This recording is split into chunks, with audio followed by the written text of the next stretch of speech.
વડોદરાનું 137 વર્ષનું સ્થાપત્ય રત્ન, પૂર સામેની અનોખી વ્યવસ્થા.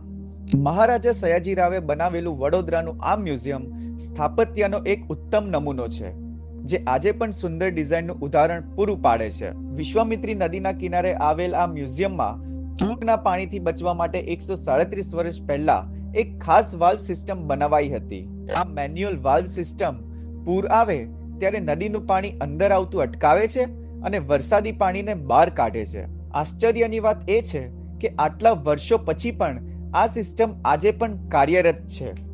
વડોદરાના લોકો માટે આ મ્યુઝિયમ માત્ર એક ઇમારત નહીં, પણ એક જીવંત ઇતિહાસ છે, જેણે કુદરતી આપત્તિ સામે પણ ટક્કર ઝીલી છે.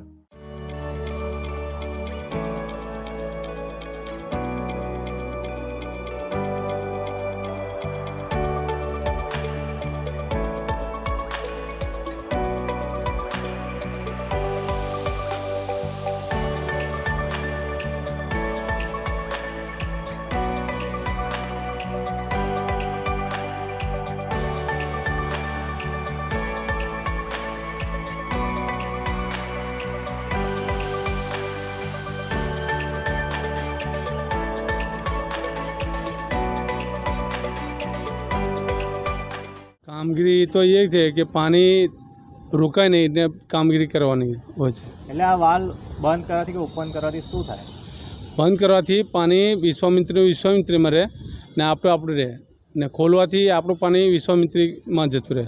બરાબર. કેટલા ટાઈમથી આ કામ કરો? આ તો મેં 2006થી અહીં જોઈન થયો છે. એટલે એકચ્યુઅલી આપણું જે મ્યુઝિયમ છે એ વિશ્વામિત્રી નદી જે છે એના કિનારે આવેલું છે. તો જ્યારે બી ક્યારે પૂર આવે તો એ જે પાણી છે એ આપણા મ્યુઝિયમમાં ના આવી જાય, એની માટે આ વાલની રચના કરી હતી. તે ટાઈમે ગાયકવાડ સરકાર દ્વારા ગાયકવાડે આ બધું કરાવેલું હતું.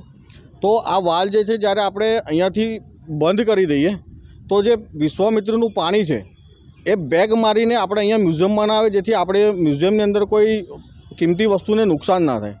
અને જ્યારે અમારે જરૂર નથી હોતી, અમારે અહીંથી અહીંયા આગળ પાણી હોય ને એનો નિકાલ કરવો હોય અમારે, તો એની માટે અમે વાલ ખોલી નાખીએ તો બધું પાણી વિશ્વામિત્રીમાં જતું રહે.